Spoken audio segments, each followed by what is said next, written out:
Imam Mahdi tak akan muncul tahun depan 2024. Assalamualaikum warahmatullahi wabarakatuh. Bismillahirrahmanirrahim. Ini kerana kita tengah menggunakan takwim Yunani atau Gregorian, Romawi lah, ya, takwim. Dan sepatut kita guna takwim hijrah. Saya terpaksa memberikan berita mengecewakan ini kerana untuk elak tahun depan nanti ramai yang akan kecewa. Okey, penjelasannya sedikit latar belakang kenapa ramai percaya tahun depan Imam Mahdi akan muncul, ya. Kerana mereka mengukur daripada dua perkara. Satu ialah tentang setiap 100 tahun mereka percaya, saya percaya hadis kot, tak jelaslah hadis sahih ke apa, bahawa setiap 100 tahun akan muncul seorang mujadid. Dan mereka mengira faktor kedua ialah kejatuhan Osmania pada tahun 1924. Ya. Itu sajalah. Tetapi menurut Syekh Imran Hussein, pakar akhir zaman atau eskatologi terhebat abad ini, dia percaya Osmania, kerajaan Osmania bukan kerajaan atau kekhalifahan Islam yang sah. Kerana kerajaan Osmania merampas gereja Sofia dan ditukar jadikan masjid. Dia anggap bukan tindakan sesuatu yang dikatakan Islamik, ya. Adapun Syekh Imran Hussein menganggap kerajaan Islam terakhir yang sah ialah Abbasiyah yang jatuh kepada Mongol. Itu lama dah, ya, abad ke beberapa, boleh kata abad 11 lah, 12 lah, boleh kata dekat 1000 tahun, ya. Jadi mudah sajalah. Cuma orang yang minat pada teori IM atau Imam Mahdi ni, mereka nak detail banyak lah. Dan saya dah ikuti 700 hadis mengenai Ad-Dajjal, dan saya dah memberikan pendapat kerana kenapa saya tak percaya dengan kemunculan Imam Mahdi, Dajjal dan kedatangan semula Nabi Isa. Kerana pertama dari segi pendidikan saya lah dalam gereja Kristian, menyedari banyak persamaan kisah Imam Mahdi, the Messiah, ya, atau Savior, daripada kitab lama Kristian lah, iaitu the New Testament. Dajjal ini tidak ada dalam Old Testament, Bible, Torah, tak ada. Walaupun ada kepercayaan mereka, kerana dalam Torah mereka percaya tentang kedatangan Al-Masih, the Messiah atau Savior. Kepada saya, tafsir Messiah, Savior itu salah. Kerana menurut Dr. Hani Achan, Al-Masihi bukan bermakna penyelamat, tetapi yang disucikan namanya. Kerana dia percaya Allah ingin ubah salasilah keturunan Besar Nabi Ibrahim kepada Bani Imran, keluarga Imran, iaitu keluarga Nabi Zakaria, Yahya dan Maryam, ya, alaihissalam. Saya lebih percaya tafsir Dr. Hani Achan, walaupun saya tak sepakar bahasa Arab untuk mengesahkan dan saya tunggu orang lain untuk sahkan. Kerana masalah penyelamat ini ada masalah. Kerana berlawanan dengan sifat Allah, hasbunallah ni'mal wakil, yang juga diulangi dan ditegaskan dalam Al-Quran. yang saya dapatilah bahawa bagi seorang beriman, terutama para anbiya, apabila didatangkan cabaran dan perjuangan mereka, mereka diingati hasbunallah ni'mal wakil. Itulah ucapan Nabi Ibrahim alaihissalam semasa diugut nak dicampak masuk api, dibakar hidup-hidup. Tidak berlaku menurut Mufti Abu Lail. Jadi hasbunallah ni'mal wakil ada maksud bukan saja Allah cukup bagi kami. Cukup itu membawa erti yang mendalam, amat mendalam. Sama seperti ayat lahul mulk, bila Allah dikatakan empunya seluruh alam ini, sependek saja macam hasbi, hasbu, wa may yatawakkal hasbu. Hasbu ni melayakkan kita tawakal kepada dia, bergantung pada dia. Bergantung bermakna tak ada benda harapan lain, tak boleh harapkan penyelamat. Masa nak dicampak masuk api, tak ada malaikat akan turun hindarkan, ya. Tapi Allah turunkan sakinah.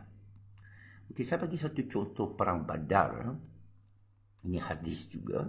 Semasa perang Badar, selepas perang Badar habis, sahabat-sahabat yang masih hidup tentu sekali pergi balik ke tempat perang tu untuk mengutiplah mayat-mayat, ya.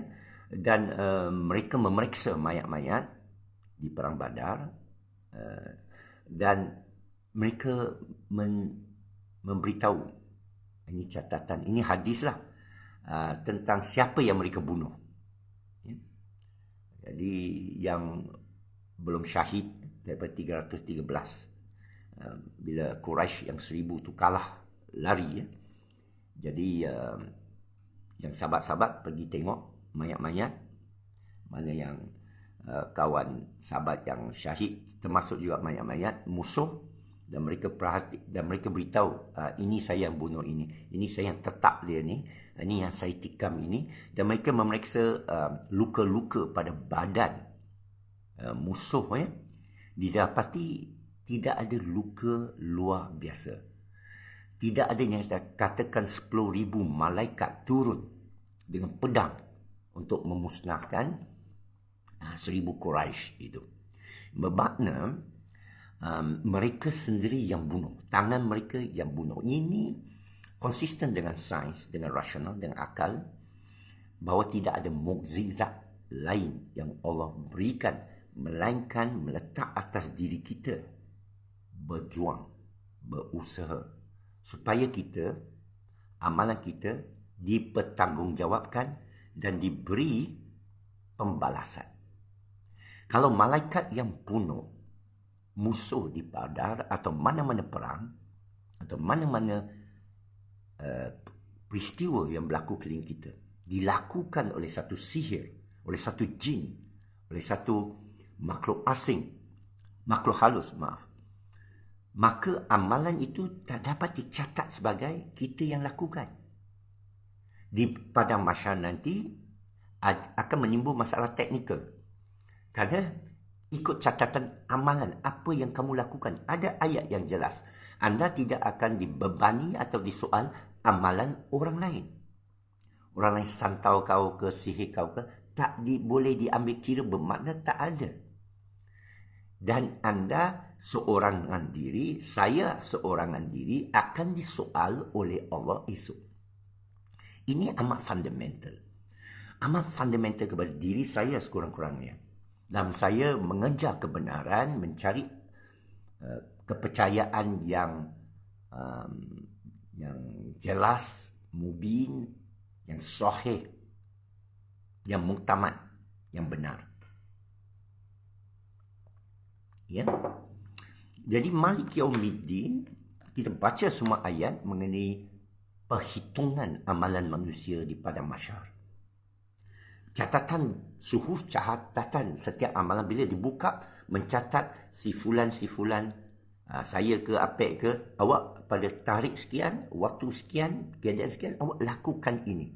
Tak boleh saya kata, maaf Allah, ini bukan saya buat. Tak mungkin. Ini bukan saya buat ni. Ini orang buat. Atau perjuangan kita, kemenangan, kerana pertolongan malaikat. Pertolongan Al-Masih atau penyelamat. Bila kita perhati balik ayat-ayat ini dikatakan ditafsir oleh turunnya malaikat, sebenarnya bukan Al-Quran, disebut pertolongan Allah adalah sakinah. Sakinah bermakna ketenangan. Dan Alhamdulillah saya pernah, waktu detik saya ambang memeluk Islam, merasai sakinah, atau yang saya percaya sakinah kerana amat tenang sekali semasa sebelum saya memeluk Islam, sewaktu memeluk Islam, dan seketika berapa bulan selepas memeluk Islam, sehingga saya benar-benar menyerah kepada Allah, sehingga saya tidak lagi risau dan bimbang atau takut masa depan saya. Masa tu tak ada duit, meninggalkan keluarga kandung dan keluarga angkat sekali, mengikut seseorang, cuba cari pondok di Kelantan, cuba cari ilmu Allah. Begitu tawakal, saya ingat lagi, Masya Allah. Sehingga hari ini saya tak boleh ulangi balik sakinah itu. Sebenarnya ada bahaya. Cuba ulangi balik. Cuba mencari sakinah dalam amalan secara paksa tak boleh lah. Mengikut tarikat Naqsyabandi, saya terbaca dalam buku suluk dia, panduan dia, SOP dia, di Ulu Langat lah, 2 tahun yang lepas. Ditulis sana, atau tahun lepas, ditulis sana, antara niat, kena pasang niat. Niat itu kalau mau sesuatu daripada Allah batal. Baca balik, dia ada rukun dia. Mengharapkan sakinah, tak boleh suluk. Saya percaya dengan SOP itu kerana dalam tarikat saya Dakawiyah, Syadiliyah Qadiriyah dari Maghribi, Syekh Abdul Qadir As-Sufi saya, bawa Syekh Nur Al-Habib, Allah yarhamah.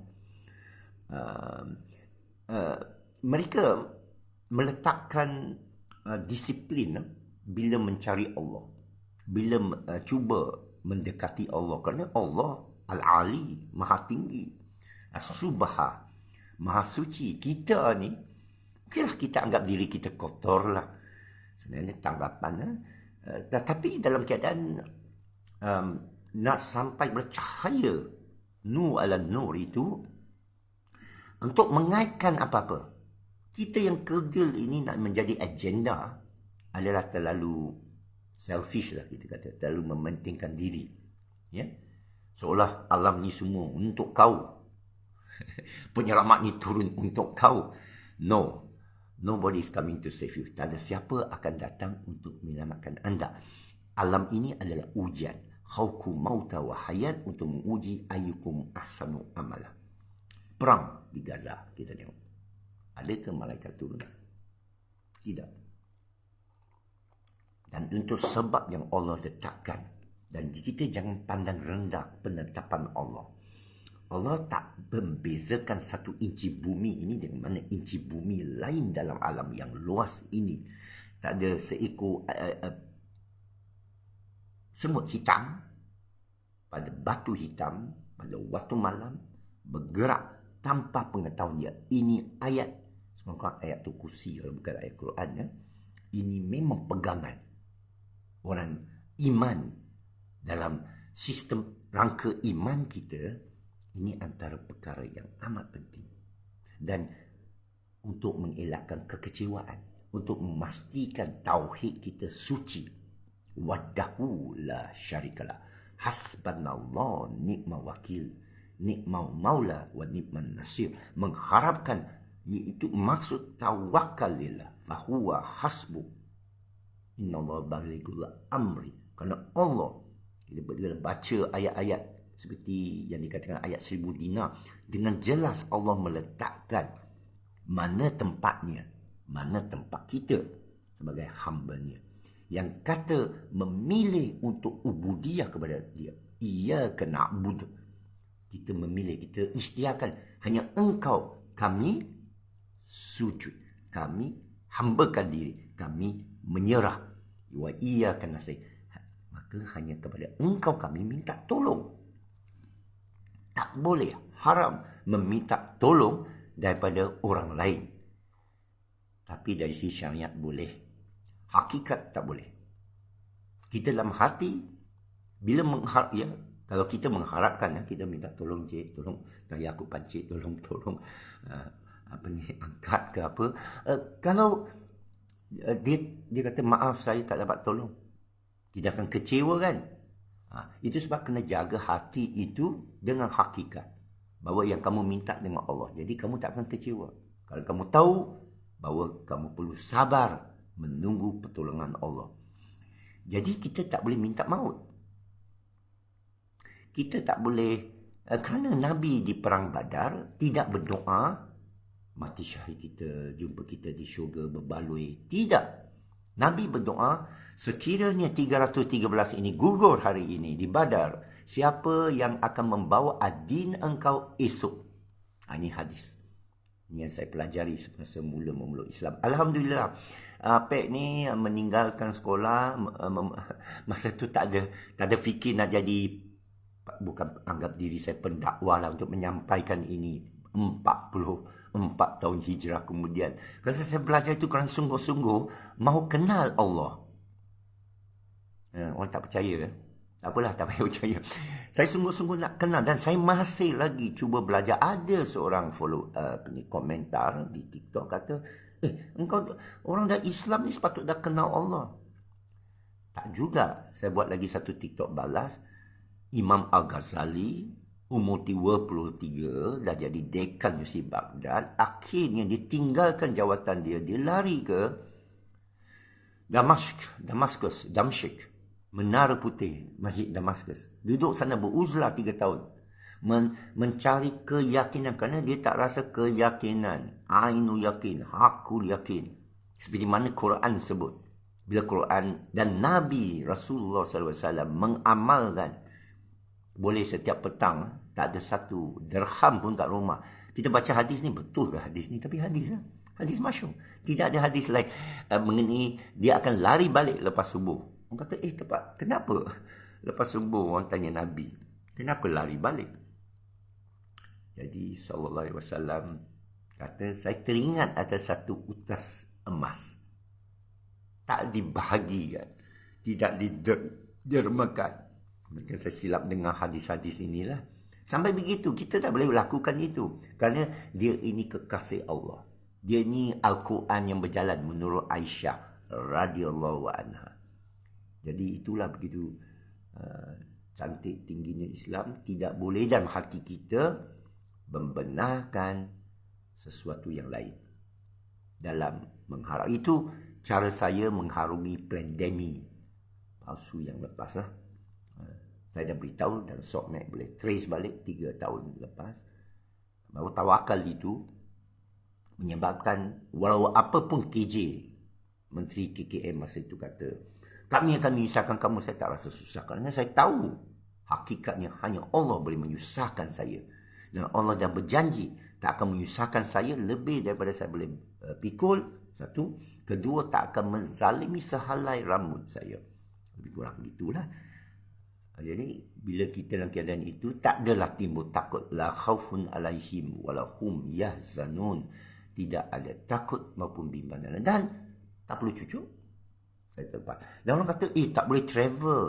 Janganlah kata travel, tak boleh pergi kedai mamak pun saya sudah sakit jiwa. Tapi boleh. Baru semalam mamak toseh. Kenapa saya percaya boleh? Kerana dalam Quran, apa juga Allah sebut dalam Quran akan berlaku. Contohnya, musafirlah engkau atas muka bumi, bermakna engkau boleh musafir atas muka bumi. Pergilah ke rumah Allah, bermakna engkau boleh sampai rumah Allah. Ya. Berkahwinlah, bermakna engkau boleh berkahwin. Beranak pinaklah, bermakna engkau boleh beranak pinak. Apa-apa yang Allah sebut bila kamu baca akan berlaku. Termasuk yang dia kata, kalau kami kendaki untuk memusnahkan kamu, tak ada siapa dalam alam ini, kawan, langit atau bumi, boleh menyelamatkan kamu, akan berlaku. Akan berlaku. Jadi bersedialah satu hari Allah menjadikan atau menurunkan, bukan memusnahkan, menurunkan kita. menghadkan kita, menjatuhkan kita. Berlaku pada Nuh. Dan apabila Allah nak mengangkat kita, tak ada siapa boleh menahan. Akan berlaku. Jadi masa itu berlaku, kita jangan sombong lah. Jangan sekali-kali terputus rantaian dengan Allah lah. Menyangkakan bahawa, ini semua terjadi kerana saya, ini semua terjadi kerana amalan. Tidaklah. Ya? Jadi amalan tu, satu tidak mengharapkan penyelamat, dan satu tidak mengaitkan bahawa semata-mata dia. Jadi, kenapa kita perlu belajar amalan, fahaman demikian? Kerana nak menyucikan tauhid kita dalam ubudiyah kepada Allah. Contoh bila kita bagi sedekah. Kalau kita kata dalam rukun Islam tak sebut tentang sedekah, tak sebut tentang, ada sebut zakat lah, tapi tak sebut dari segi kamu kena selalu bersedekah, kamu kena silaturahim. Dan bila sedekah, jangan tunjuk kat orang. Lebih baik jangan tunjuk kat orang. Al-Quran sebut. Dia tidak kata mutlak jangan tunjuk. Lebih baik jangan tunjuk, bermakna nasihat lah. Tak menjadi hukum lah. Tapi kita sepatut meraihkan nasihat dari Allah. Kerana dia lebih baik bagi kamu kalau kamu mengetahui. Allah selalu sebut. Buat ini lebih baik bagi kamu jika kamu mengetahui. Bermakna kita tak tahulah. Mungkin kita tak tahulah kebaikan dia. Kita buatlah mengharapkan pertama untuk tahu. Kedua, lebih baik untuk kita. Jadi ilmu lebih baik untuk kita kerana Allah sebut alamal insana biqalam alamal insana ma lam ya'lam, dan kejadian manusia. Dan akhirnya menjawab para malaikat mengajak Adam nama-nama segala yang ada di alam. Bermakna itulah tugas kita. Diberikan ilmu. Bukan berjuang, berbunuh, berperang. Darah Islam bukan perang. Perang adalah darah hak. Kita tengok Amerika, musuhnya keamanan. Kawan dia peperangan. Bisnes dia peperangan. China hari ini memainkan peranan Medina. Aus dan Khazraj bukan orang Islam. Masa di Yathrib mula-mula, mereka datang kepada Nabi Muhammad SAW. Berbaiat dengan dia, ajak dia bagi ke Yathrib yang jadi Medina. Dan mati di sana. Dia bersetuju sebagai pemimpin mereka. Aus dan Khazraj asalnya masalah politik macam China. Rusia dan China. Mereka bukan Muslim. Mereka berperang antara satu sama lain. Aus dan Khazraj. Berturun menurun. Akhirnya mereka kata, alah penatlah berperang. Penatlah. Jadi, macam ni. Kita kena berdamai. Manusia ni semua nak berdamai. Alah, kita berdamai lah. Nak kenduri pun payah asyik berperang aja. Asyik kena serang aja. Lepas tu kita serang balik. Engkau bunuh saudara aku bunuh saudara kau. Payah lah. Kerana tradisi adat. Kalau orang kacau kita, kita mesti balas dendam. Revenge. Itu adat jahiliah. Jadi, mereka kata dah penat. Macam mana nak selesai? Mereka buat keputusan. Tak boleh selesai sendirinya. Kita sama kita tak boleh berbaik. Kita kena pilih satu orang daripada luar. Kaum lain. Luar Yathrib. Dari Mekah. Kita dengar ada seorang bernama Muhammad bin Abdullah Al-Amin. Ya. Lagi satu benda menarik. Ramai orang menidakkan nama Nabi, perjuangan dia, sejarah dia sebelum usia 40. Kerana dia diutuskan, diangkat oleh Allah sebagai Rasulullah SAW dan Nabi pada usia 40. Jadi usia perjuangan dia yang masyhur daripada umur belasan tahun sampai 40, orang nafikan. Dia sebagai pedagang, dia sebagai pemikir, seorang yang bertapa di Gua Hira, bertafakur, seorang yang bijak sehingga diamanahkan memegang batu hitam itu letak ke Kaabah. Sehingga Yathrib, Aus dan Khazraj kenal nama dia. Ini Al-Amin. Bukan saja Al-Amin, orang yang bijak. Al-Amin bermakna yang dipercayai. Mana apa yang dia cakap, dia tak akan bohong. Kita biasalah berbohong. Bohong politik, bohong manifesto. Manifesto tak suci. Nabi tak akan buat manifesto palsu. Itu dia tak akan berbohong. Ya, dia tak akan berbohong. Orang tahu. Dia kata dia jujur. Baik cari seorang yang jujur, selesai masalah kita. Kerana kalau hitam, dia cakap hitam. Dia dah pukul dia. Apa orang cakap hitam, orang kata putih. Jadi orang percaya kat Nabi sungguh. Tapi bila saya bangkitkan sejarah Nabi sebelum dia diangkat Nabi sebagai ukuran macam mana kita boleh jadi macam dia, bijak macam dia, al-ami macam dia, orang tolak. Orang kata masa tu dia belum diangkat Nabi. Saya tak tahu dari mana mereka datang hukum demikian. Apakah Muhammad itu dua? Sebelum dan selepas diangkat jadi Nabi kan dua orang. Saya percaya tidaklah. Dia orang yang sama. Sejak lahir lagi. Hadis-hadis ini dia masa dia kecil adalah valid, adalah penting.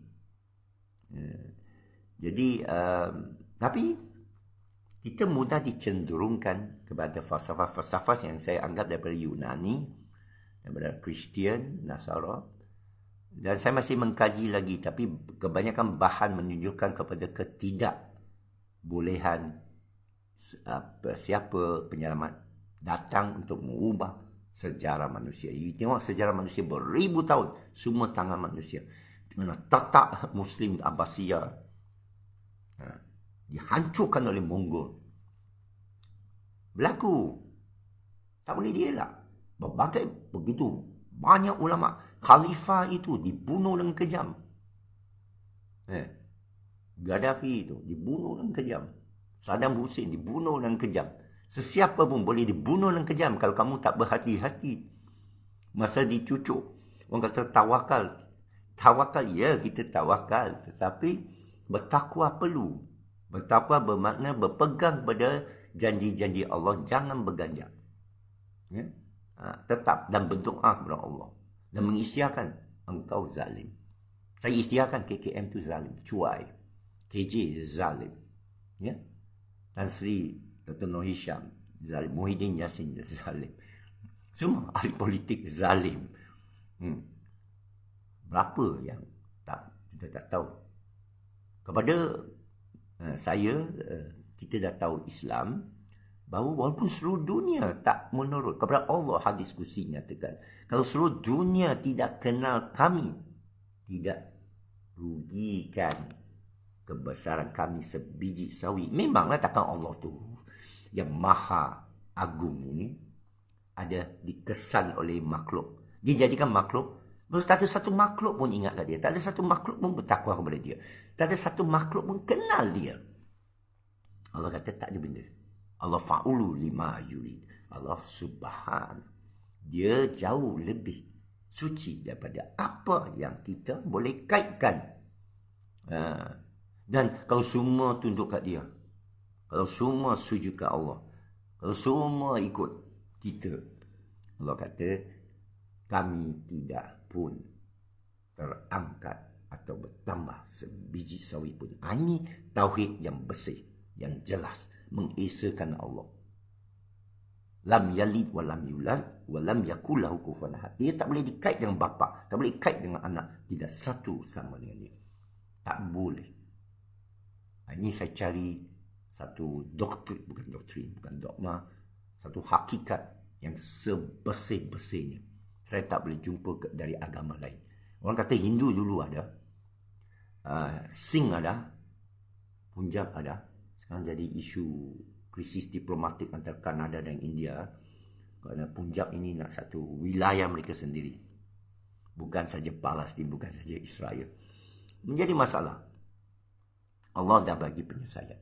Berhijrah. Allah dah kata, kamu berlaku zalim. Oh, mereka zalimi kita, kita musta'afin. Kenapa engkau tak berhijrah? Bukankah bumi kami luas? Tapi susah nak sebut. Ini nanti orang hantam, awak di anti Palestin. Depan Allah macam mana? Itu yang penting. Itu yang penting. Agama Punjab, agama Bengali, agama Singh juga percaya Tuhan yang satu. Saya dah baca Guru Nanak. Cuma mereka kata kalau nak gambarkan, dia kata tak boleh digambarkan. Suci tauhid mereka, tak boleh digambarkan, tak boleh diberikan nama, tak boleh diceritakan, tak boleh dikaitkan. Tetapi kalau nak gambarkan dia adalah satu gajah dengan berapa tangan. Dan dia ulangi. Tapi asalnya tak boleh gambarkan. Jadi itu tauhid tapi tercermar. Dia kata, aku kasih engkau saja. Tapi dalam WhatsApp ada girlfriend lain. Ada kawan lain. Tercemarlah. Kamu ada isteri, ya. Tapi kamu mau pergi dating dengan perempuan lain. Tercemarlah. Tak ada siapa pun akan terima. Lelaki atau perempuan. Ya. Jadi, melainkan sekian masyarakat lah. Itu pun sendiri mereka tak terima. Jadi, kepada Allah yang kita sembah, tidak boleh. Sehingga dalam ayat Quran kata, jangan menyeru nama lain. Dalam solat kita dia tak seru nama lain. Jangan panggil sesiapa yang lain. Kena jaga. Risau tak? Risau tak? Kalau orang tu hidup depan, kita boleh panggil dia lah. Tuan, Nabi, tolong doa untuk saya. Saudara Apek, tolong doa untuk saya. Saudara Musafir. Boleh. Tapi kalau Apek sudah tak ada dan meninggal, jangan panggil lagi. Tak dibenarkan. Saya tak tanggungjawab. Ya? Tak boleh. Ini yang saya belajar dan saya gembira. Akhir saya jumpa tauhid yang sebersih-bersihnya. Tapi ada masalah ni. Ramai percaya IM Imam Mahdi tanpa periksa. Saya meminta bukan ambil kata-kata saya hanya minta sekurang-kurangnya kita periksa apa yang kita percayai, terutama datang dari orang fasik. Apa-apa hadis saya kaji balik, imam-imam mazhab tak habis. Banyak kena kaji kerana banyak maklumat obscure, kita kata macam tak terjumpa. Saya kena korek dan korek. Orang kata imam ini, imam tu, saya korek lah, saya cari lah. Siapa boleh bawa, tapi yang lain bising lah. Kita bukan nak bising, kita nak sesuatu penyelesaian kepada ilmu. Nak tahu apa yang kita tak tahu. Kalau boleh setiap hari saya tambah ilmu saya amat gembira. Biar saya papa ke dana. Bayar saya sapu lantai. Kerana ilmu ini menerangkan jiwa. Dan ilmu ini perjuangan seumur hidup saya. Saya hidup mati ini kerana nak ilmu kebenaran.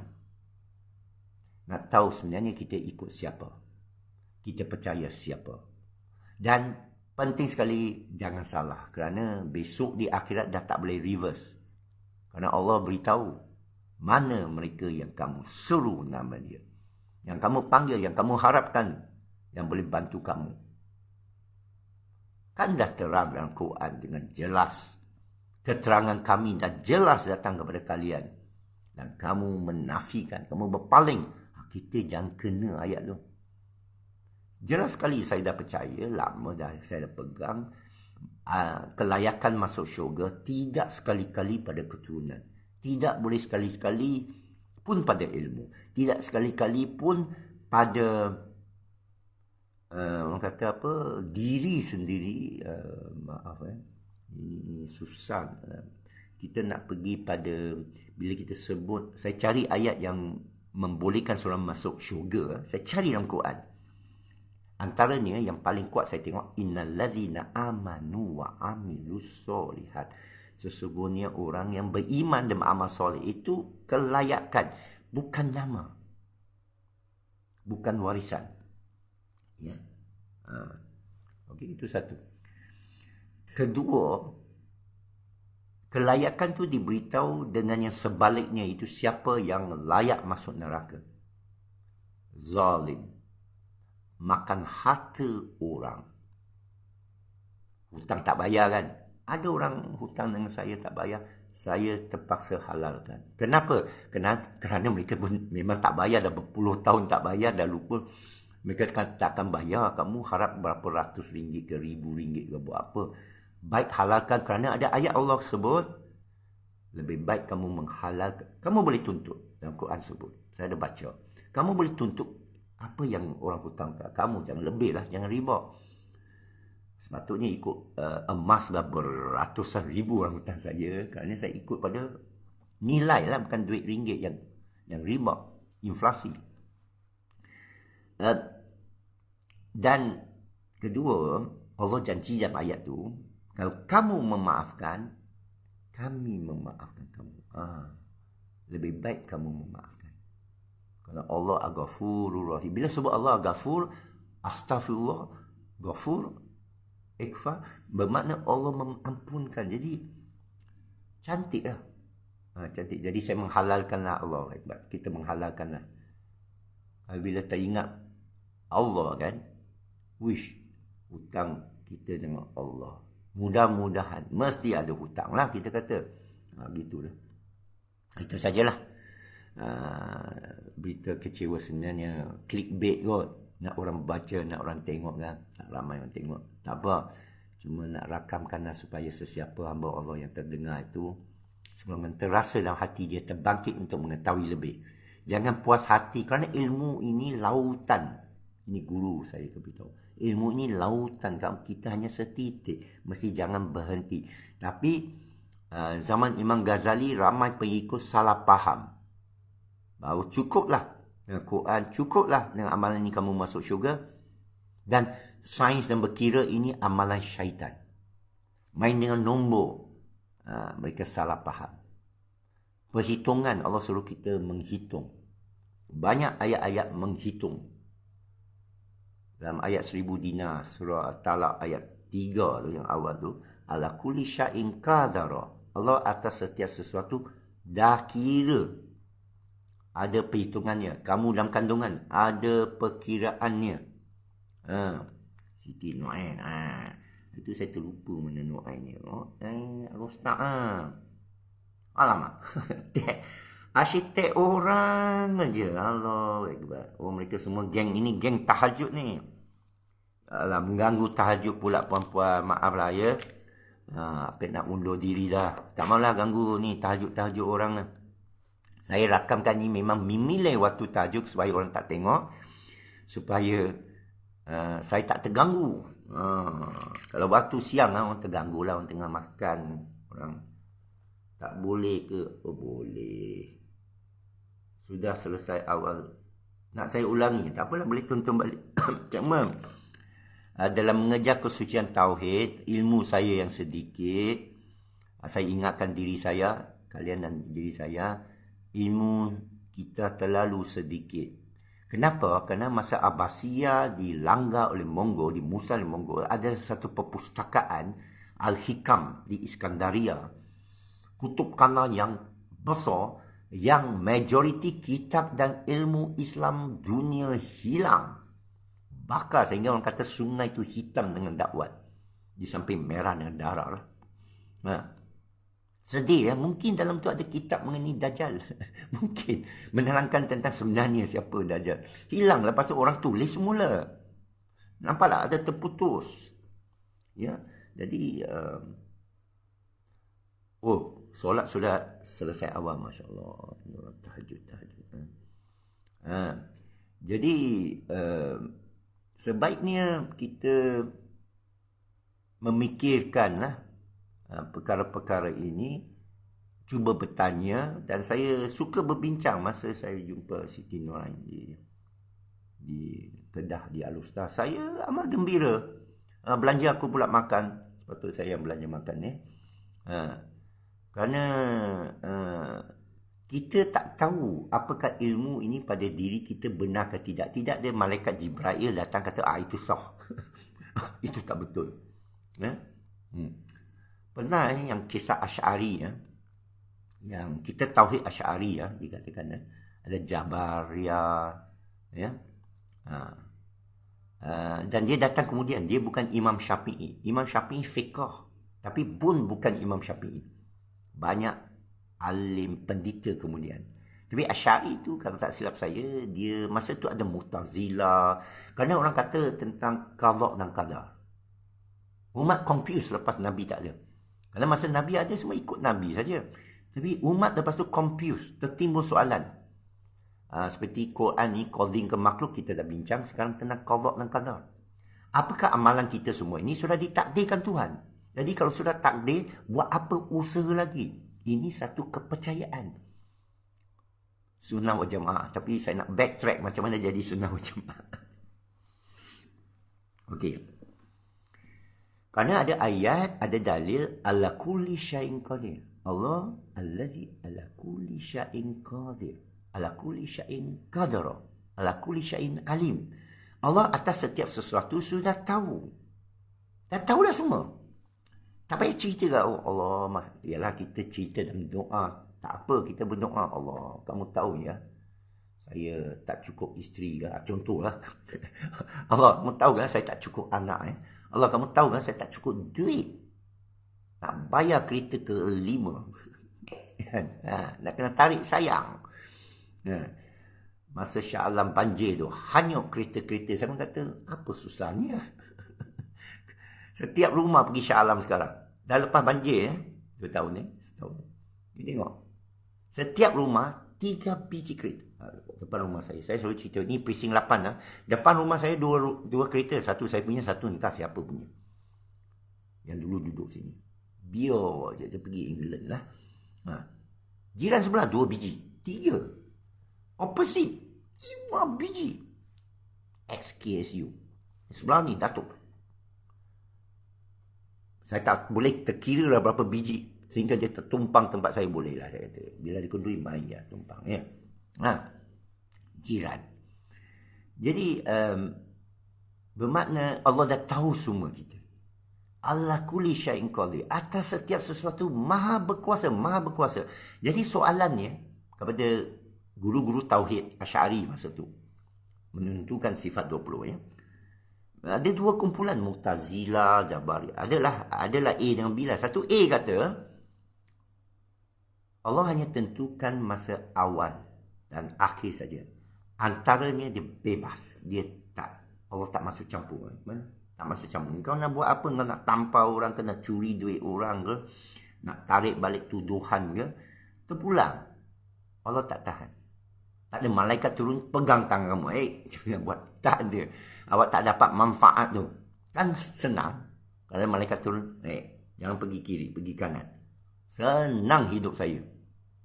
Atau ada cahaya keluar, atau ada radio. Engkau buat ni, engkau ikut orang ni. Kan senang hidup kita. Dia atas segala sesuatu berkuasa. Dia maha mendengar. Sami Allahu liman hamidah. Dia maha mendengar. Dia aktif. Dia hadir. Dia bukan macam Tok Pekong. Ya? Allah bukan macam Tok Pekong tau. Baik kita bagi makan dia. Baik kita bagi jampi. Makanan jampi. Ayat. Meratib. Banyak amalan agama-agama lain yang syirik. Kita bukan gitu. Ya? Kita kena jaga bila meratib tu. Awak meratib apa? Kita kena jagalah. Bukan salah saya kata. Saya juga meratib kadang-kadang tau. Subhanallah, subhanallah. Allah hasbunallah. La haula quwwata. Subhana in kuntum zalimin. Selalu saya sebut bila rasa alamak. Duit habis Subhanallah. Duit habis, boleh duit habis. Ada orang tak percaya saya bila kata saya nak tuntut hutang. Engkau dah habis duit? Tak boleh tuntut hutang. Tak boleh halalkan. Jadi dia atas segala sesuatu berkuasa. Jadi makna bagi imam tu ya, Asy'ari kan, dia nak tauhid. Dia kata Mu'tazilah ini ke A ni kata Allah hanya tentukan waktu awal dan akhir di akhirat. Dia tentukan ini dia dah kontrol. Tapi antara ni kamu bebas. Jadi kamu kena usaha. Ini kepercayaan orang kita. Kena usaha, tapi sebenarnya salah. Salah. Kerana ada satu grup lagi kata tak payah usaha. Bukan tak payah usaha. Tak boleh kamu buat apa-apa. Alamak, mati. Takdir. Alamak, tolak lamaran. Jodoh. Alamak, makanan tak laku. Rezeki. Tengok. Kita ni confused ni. Bila saya kata rezeki kau dijamin, orang kata kena usaha. Salah lu. Mengikut sunnah wal jamaah. Usaha atas takwa. Ini bagi jalan keluar. Usaha. Ini tahajud ni. Usaha atas takwa lah. Kenapa dia tahajud setiap malam? Dia usaha atas takwa. Lepas tu dia tak rehat, nak berniaga ke nak kerja macam mana. Dia fall back. Dia makin tak cukup masa lah. Kau semayang panjang-panjangnya. Kau tak ada masa kerja. Ada orang buat tu. Saya tahu ada orang buat tu. Bukan semayang tu. Orang betul-betul semayang, kerja kuat. Ya. Tapi maksud saya, ada orang tanggapan rezeki itu perlu diusahakan lebih. Tak. kepada saya percaya yang ekstrim lah. Jadi kenapa Apek pergi susah payah kerja semua ni? Saya nak mengakulah saya memang kerja, tapi saya kerja dengan, sebenarnya saya kerja pun, saya memilih pun, saya serah kepada Allah. Contoh projek di Hong Kong ke apa kan, saya tak minta. Dan sekarang saya balik ini kerana saya nak akhirkan. Saya boring kat Hong Kong, stres. Bermakna walaupun berapa berjuta mereka tawar, saya tak mau. Saya tengah cari projek lain di Malaysia lah, dengan Petronas ke apa lah. Contohlah ya. Dan saya sanggup kerja jual air soya. Sanggup apa lagi, burger. Saya ada 2 kawan lah, satu soya burger, satu lagi jual kopi. Saya sanggup kawan mereka kerana sebagai plan B dan C kalau saya dah tak ada kerja. Jangan terkejut nampak Apek jual soya, air soya. Burger saya tak tahu buat, tak pandai buat. Kawan tu kata engkau pegang habis. Jadi di Jang Kuchai lama, mungkin saya jual soya tepi dia, dah ada tempat. Jadi saya dah standby. Jual soya pun leke-leke pun RM200 dapat. Siapa budak tak ada kerja boleh join Apek. Tolong bungkus air. Apek jadi manager. Jadi itu cara saya usaha bermakna dalam tawakal. Kerana kita confuse kerana badan kita takkan duduk diam. Contoh ada anak. Kan? Ada anak. Awak risau tentang anak tu. Allah letak risau tu. Tapi risau tu kena batas lah. Kena alas lah bahawa saya serah kepada Allah. Saya dah usahakan.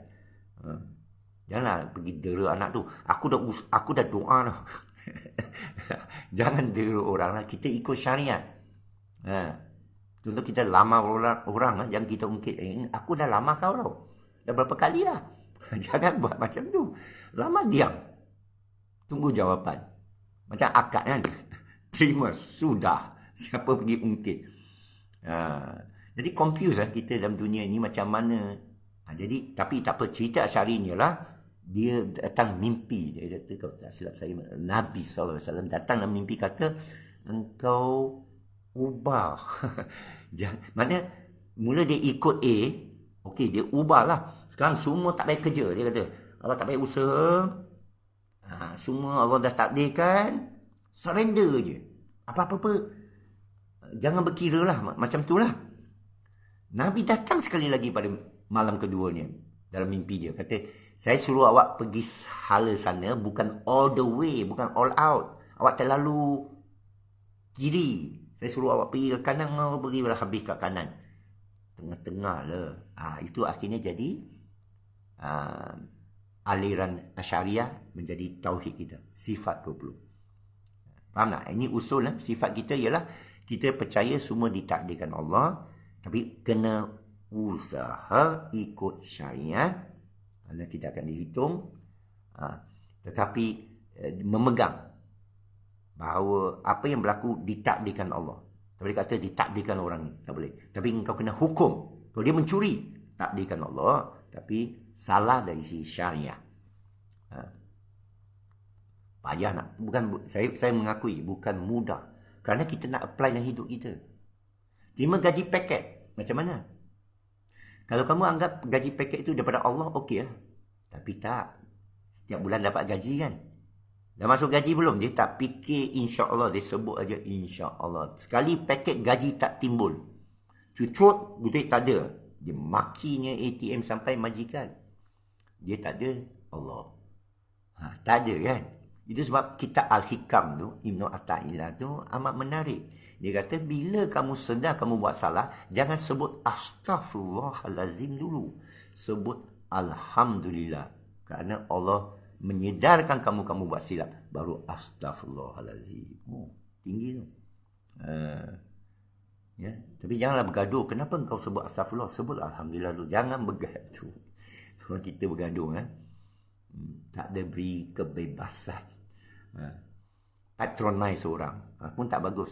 Engkau ni lemah iman, kena keluar 3 hari. Tak boleh. Syekh Sufi saya marah balik. Jangan soal iman saudara kamu. Jadi kita, macam tadi saya sebut, sesiapa yang percaya Imam Mahdi, saya tak boleh dalam hati saya. Saya Imam Mahdi, saya tak boleh dalam hati saya. Kata dia ni bodoh. Dia ni tak dengar 15 kali. Atau dia ni percaya benda yang kurang. Tak boleh. Tak boleh. Dengan orang yang kita tengok sekape-kapenya. Seorang sufi katakan, kalau Allah tarik hijab daripada orang paling kafir atas muka bumi. Siapa orang paling kafir atas muka bumi? Mungkin George Bush, mungkin Bill Pago, mungkin Presiden Biden. Siapa paling kafir atas muka bumi sekarang? Ahli sufi kata, kalau Allah tarik hijab daripada hati dia, daripada kalbu dia, cahaya dalam dia, cahaya Allah, akan membutakan satu dunia. Bila saya dengar tu, itu tahun bila? 80-an. Saya dengar tu. Jadi kita sikap, sebagai sufi ke apa, sebagai seorang yang kekasih Allah ke, sangka baik. Sangka baik. Banyak lagi cerita sangka baik yang saya nak ceritakan lah. Itu sebab saya kena tulis buku lah ya. Cuma masalahnya nak charge berapa? Berapa harga ni? Masalah pula. Kerana kita tahu niat kita lah. Apa-apa kita buat, kita fikirkan untung. Kita fikirkan, kita boleh ikut harga pasaran lah. Harga pasaran, tapi kita, ekonomi kita ialah kita ada belas kasihan. Kartel tak ada. Kartel tak ada belas kasihan. Ada orang, dia main hentam je. Ada, saya dah jumpa. Begitu. Jadi tak apalah. Itu sajalah saya nak kongsi pagi tajuk ni. Saya cuma nak laporkan keadaan cuaca nampak okey. Keadaan saya okey. Saya sekarang buat jadi keutamaan saya cuba mengkaji lagi. Saya ikut ni video-video YouTube Moses PhD dalam bahasa Inggeris dia pun macam Dr. Hani Achan lah, tapi lain. Kerana kita nak dengar suara-suara lain. Jangan hanya satu-satu guru. Kerana untuk cross check, kita cross check bila dia tafsir solah, bila dia tafsir dah subuh, dah azan subuh. Jadi saya akhiri di sini. Abang subuh saya akan tunggu cahaya putih benang putih. Jadi kita doakan semoga Allah memakmurkan kita hari ini dan hari-hari selepas ini, memberikan kita kesihatan, memberikan kita hidayah, menambah ilmu kita, menjalinkan silaturahim, memberikan kita sakinah, ketenangan, dan memberikan kita husnul khatimah, akhir yang baik. Itu lebih baik daripada segala isi muka bumi lah. Rapat dengan Allah. Jadi kita mintalah inayah Allah. Berikanlah. Kita merayulah kepada Allah. Berikanlah kepada kita yang tak ada apa. Kalau kita mengaku apa pun, itu hanya akuan iblis. Kita tak ada apa pun. Tak ada apa pun saya nak mengaku. Terima kasih kepada semua. Hanya kepada Allah. Semua puji hanya kepada Dia. Subhana rabbika rabbil izzati amma yasifun wa salamun mursalin. Alhamdulillah rabbil alamin.